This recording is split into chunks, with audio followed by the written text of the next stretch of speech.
गुरुजी वह दिव्य प्रकाश हैं जो मानवता को आशीर्वाद और ज्ञान प्रदान करने के लिए पृथ्वी पर अवतरित हुए। गुरुजी का जन्म 7 जुलाई 1954 को पंजाब, भारत के संगरूर जिले के मलेर कोटला स्थित दुगरी गांव में निर्मल सिंह महाराज के रूप में हुआ था। गुरुजी का जन्म एक साधारण परिवार में हुआ था। इस परिवार को पीढ़ियों से संतों और फकीरों के जन्म का आशीर्वाद प्राप्त था। लेकिन माताजी, गुरुजी की माता के अनुसार, उन्हें इस बात का जरा भी अंदाजा नहीं था कि उनके घर इतने उच्च कोटि के महापुरुष का जन्म होगा। दाई के अनुसार जिस दिन गुरुजी का जन्म हुआ, उन्होंने कमरे में एक सांप और एक अजीब सी तेज रोशनी देखी। जब पंडित ने जन्म कुंडली तैयार की तो उन्होंने माताजी से साफ साफ कहा कि यह बालक सिर्फ गंध थी और उन्होंने कभी अपने कपड़े गंदे नहीं किए। बचपन में वे अक्सर खेतों में समाधि लगाए हुए पाए जाते थे, तपती धूप या तेज बारिश से बिल्कुल भी विचलित नहीं होते थे। उनके सहपाठी अक्सर उनका मजाक उड़ाते थे क्योंकि उन्हें उनके जैसे कामों में कभी आनंद नहीं आता था। इस समय तक उनके माता पिता को यह एहसास हो गया था कि उनका पुत्र कोई साधारण व्यक्ति नहीं बल्कि स्वयं भगवान है। यहाँ तक कि उनकी माँ भी उनके पैर छूने लगीं और उन्हें गुरुजी कहने लगीं, जैसा कि अब सभी लोग उन्हें पुकारने लगे। गुरुजी ने दुगरी प्राइमरी स्कूल और सरकारी हाई स्कूल में शिक्षा प्राप्त की। उन्होंने मलेरकोटला के सरकारी कॉलेज से कॉलेज की पढ़ाई की। गुरुजी अंग्रेजी और अर्थशास्त्र में डबल एमए थे। वे धारा प्रवाह अंग्रेजी बोलते थे और उनकी लिखावट भी बहुत सुंदर थी।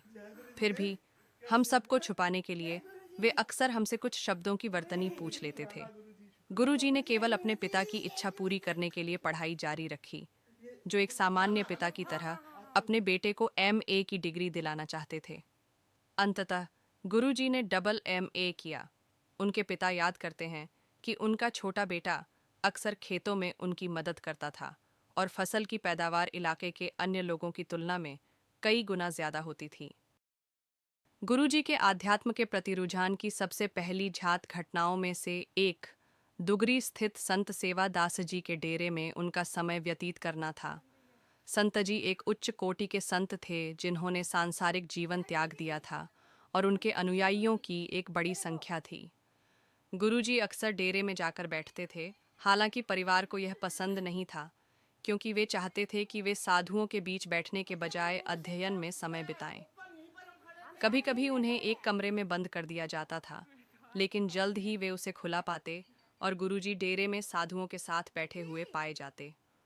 साधु अक्सर लोगों से कहते थे कि युवा गुरुजी को अकेला छोड़ दें, क्योंकि वे स्वयं तीनों लोकों के स्वामी हैं और उनके साथ हस्तक्षेप नहीं किया जाना चाहिए। गुरुजी के सहपाठी उनकी प्रसिद्ध उपलब्धि को याद करते हैं, जिसमें वे खाली दवाइयों को केवल अपनी उंगली से छूकर भर देते थे। एक बार परीक्षा के दौरान एक सहपाठी ने गुरुजी से अपनी कलम के लिए स्याही मांगी और गुरुजी ने उसे अपनी उंगली से छूकर भर दिया। उनके मित्रों ने कई बार गुरुजी को यह घटना सुनाई है कि कैसे वे अक्सर उन कलमों में स्याही भर देते थे जिनकी स्याही खत्म हो जाती थी। मैंने स्वयं गुरुजी को एक बार जालंधर में ऐसा करते देखा था। गुरुजी के पास एक डायरी थी जिसमें वे अपने पास आने वाले कुछ लोगों के पते लिखते थे। उस दिन मैं उनके आसन के पास बैठा था और जब भी उन्हें किसी का पता लिखना होता, वे मुझसे डायरी देने के लिए कहते। डायरी में रखा कलम काम नहीं कर रहा था। सुबह से ही मैं संगत से पते लिखने के लिए कलम उधार ले रहा था। शाम को गुरुजी किसी का पता लिखना चाहते थे और इससे पहले कि मैं किसी से कलम मांग पाता, उन्होंने मेरी ओर देखा, कलम में फूंक मारी और लिखना शुरू कर दिया।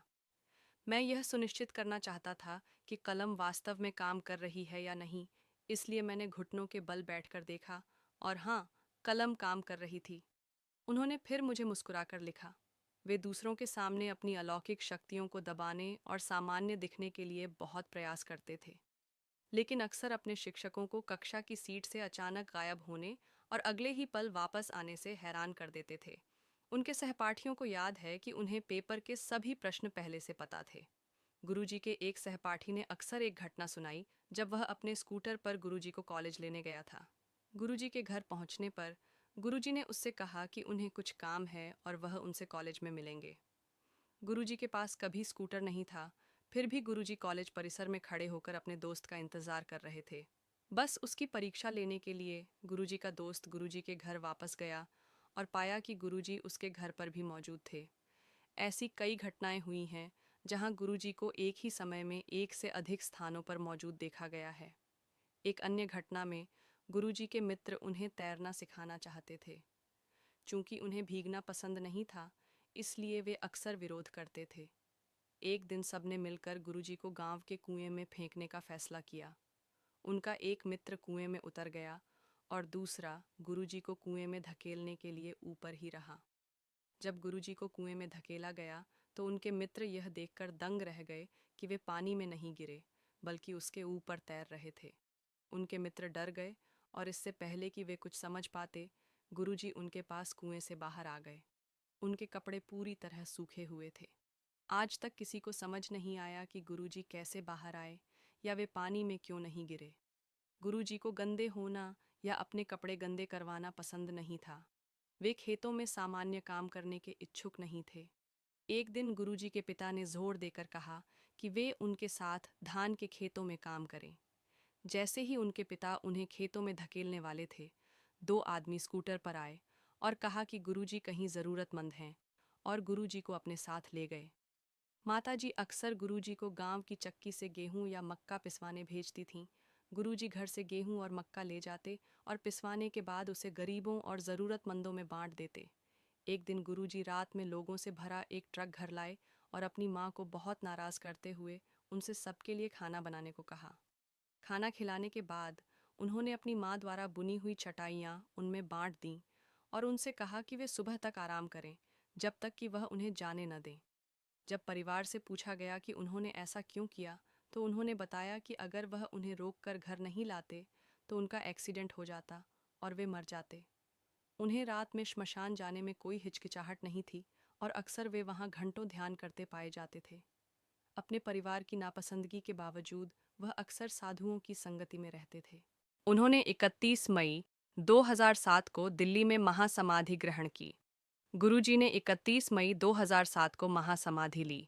उन्होंने कोई उत्तराधिकारी नहीं छोड़ा। दिव्य प्रकाश के लिए कोई नहीं है। उनका जोर इस बात पर था कि भक्त हमेशा उनसे सीधे जुड़े और उससे भी ज्यादा प्रार्थना और ध्यान के माध्यम से। गुरुजी का एक मंदिर है जिसे बड़े मंदिर के नाम से जाना जाता है, जो दक्षिण दिल्ली के भट्टी माइंस में स्थित है। आज जब गुरुजी इस नश्वर रूप में नहीं रहे, तब भी उनका आशीर्वाद वैसा ही चमत्कार कर रहा है और उनकी कृपा उन लोगों पर भी समान रूप से बरस रही है जो अपने जीवन काल में उनसे कभी नहीं मिले। गुरुजी की यह कथा आपके जीवन में बहुत बड़ा बदलाव लाएगी। अगर यह कथा आपको अच्छी लगी तो इस वीडियो को लाइक और अपने दोस्तों में शेयर ज़रूर करें। जय गुरुजी। शुक्राना गुरुजी।